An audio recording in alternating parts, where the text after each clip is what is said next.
Welcome to Kenton's videos. Enjoy the video. You're starting the uninstall now, so sign in with an administrator account and open settings using Windows plus I.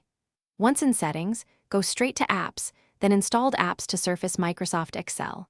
This view lets you confirm the exact Office or Excel package installed, Home, Business, or Microsoft 365. Make sure you note whether Excel is part of a suite, because removing the suite differs from removing a single app.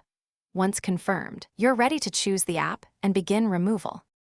Click the three-dot menu next to Microsoft Excel and choose Uninstall. Confirm when Windows asks. If Excel is bundled with Microsoft 365, uninstalling may remove the whole suite.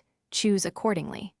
Follow on-screen prompts to proceed. If the installer offers repair, that's an option when removal fails, otherwise continue with uninstall.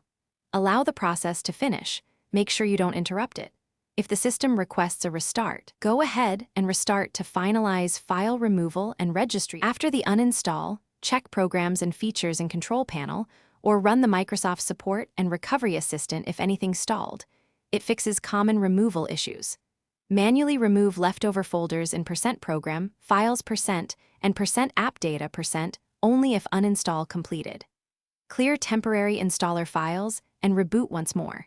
If you plan to reinstall, run the Office online repair first to correct broken installers. Troubleshooting tip.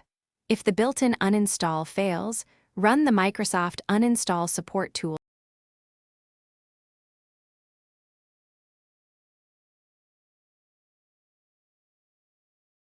Thanks for watching. Consider subscribing if we helped you.